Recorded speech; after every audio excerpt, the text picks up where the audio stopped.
आता ह्या गरम मसाला, अजवण, ओवा, त्याच्यानंतर मीठ चवीपुरतं, त्यानंतर लाल तिखट, त्याच्यानंतर जिरं, हे एवढे सगळे आयटम घ्यायचे. त्याच्यानंतर आलं लसूण पेस्ट. आता मी काय ह्याच्यात हिरव्या मिरचीचा खडा घेतलेला नाही आहे, लाल तिखट घेतलं आहे. त्याच्यानंतर थोडीशी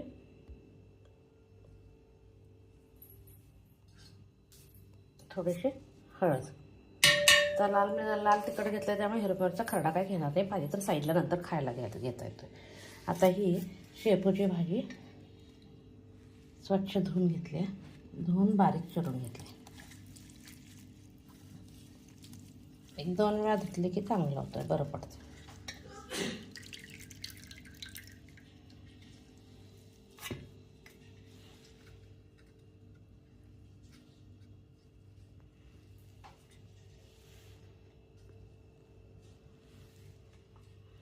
आता काय करायचं, ह्याच्यात हे नाचणीचं पीठ आहे.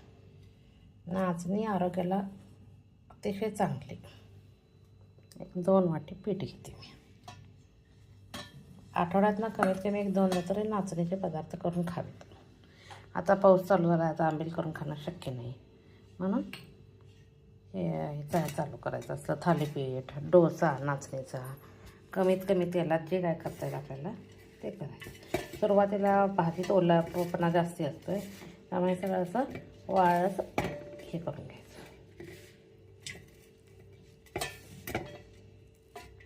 मिक्स करून घ्यायचं. त्याला कन्नडमध्ये रागी मसाला रोटी म्हणतात. रागी म्हणजे नाचणी, मराठीत नाचणी, कन्नडमध्ये रागी. आता हे असं वाळं मिक्स झालं. आता ह्याच्यात लागेल तसं पाणी घालून घ्यायचं, थोडंसं पाणी. आता मी खायला बरोबर अंडी पण केलं, अगदी कमीत कमी तेलात. मी तेल नाही, थोडंसं तूपच वापरणार आहे. अगदी तूप वापरा, तेल वापरा, पण अगदी कमीत कमी ह्याच्यात मस्तपैकी होऊन जाते. हेल्दी ब्रेकफास्ट होते. असं साधारण साईलच हे करायचं, पीठ तयार करून घ्यायचं. आता हे पीठ तयार झालं आहे, हे 10 मिनटं झाकून ठेवायचं. असं सैलसर करायचं. 10 मिनटं झाकून ठेवते. ಹಿಂಗೆ ಹಿಡಿಬೇಕು, ಅದು ನೆನ್ ತಪ್ತಿತ್ತು.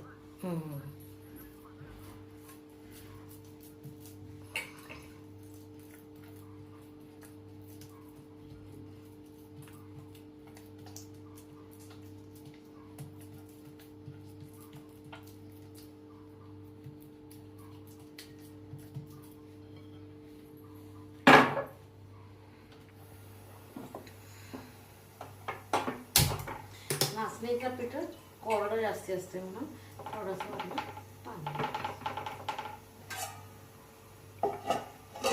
होईपर्यंत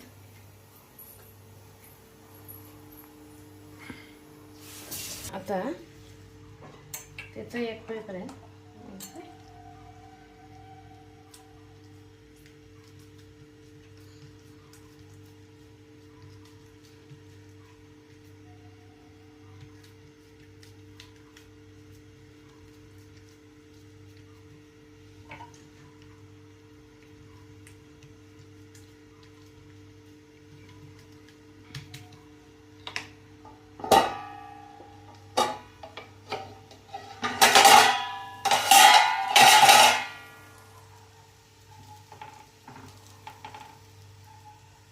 तेलाची गरज नसत नाही, आपण आपला निघतोय. आणि 1-2 मिनटं जाऊ दे, चांगलं भाजलं.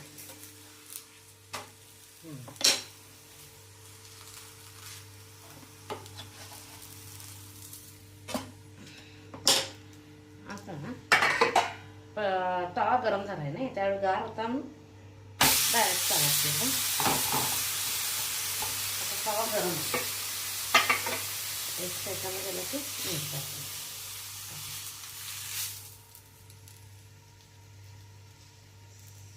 कॉटनचंच कापड घ्यायचं.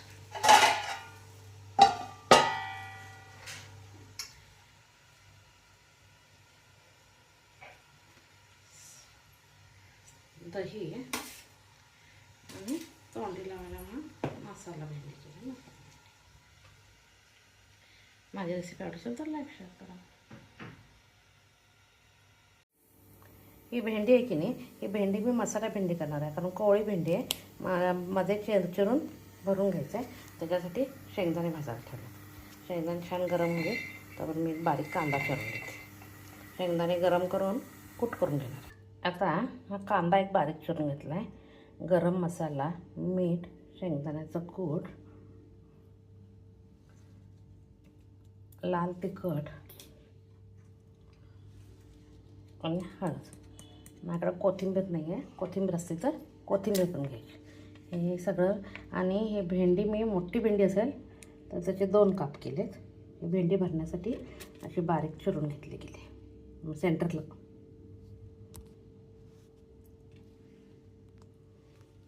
आता काय करायचं, हे सगळं पहिल्यांदा सुक्कच मिक्स करून घ्यायचं.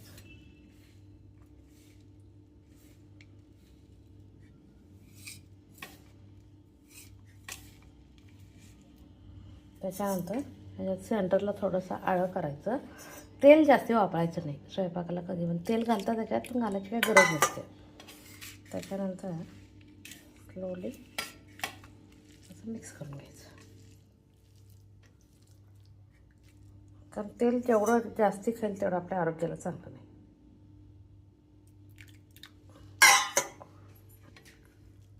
एक 2 थेंब जास्ती पाणीच वापरायचं, पण तेल वापरायचं नाही. कारण नंतर मग ते भाजताना पण थोडंसं शॅलो फ्राय करताना पण तेल वापरलंच जातं नाही, म्हणून आता तरी कमी वापरायचं.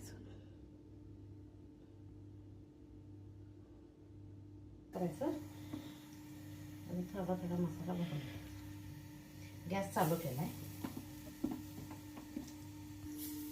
भांडं गरम असं मस्तपैकी भाजून घ्यायचं. आता काय होतं आहे, ते थोडंसं वाजताना तेल घालावंच लागतं ना.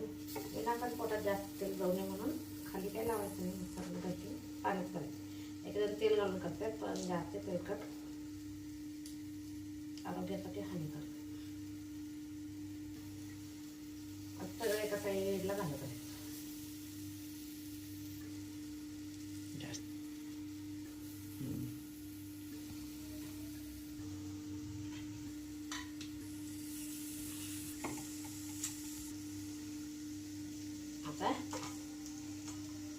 आता मसाला झाला आहे.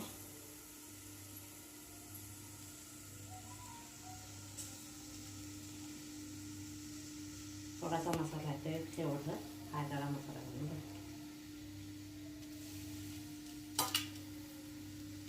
आता काय करायचं, त्याला असं साईडने एक चमचा तेल टाकायचं. त्याला शिजलं गेलं पाहिजे ना. आणि काय करायचं, थोडंसं अगदी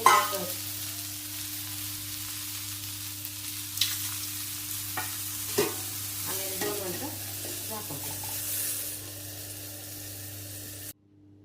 भेंडी मसाला खाण्यासाठी तयार आहे.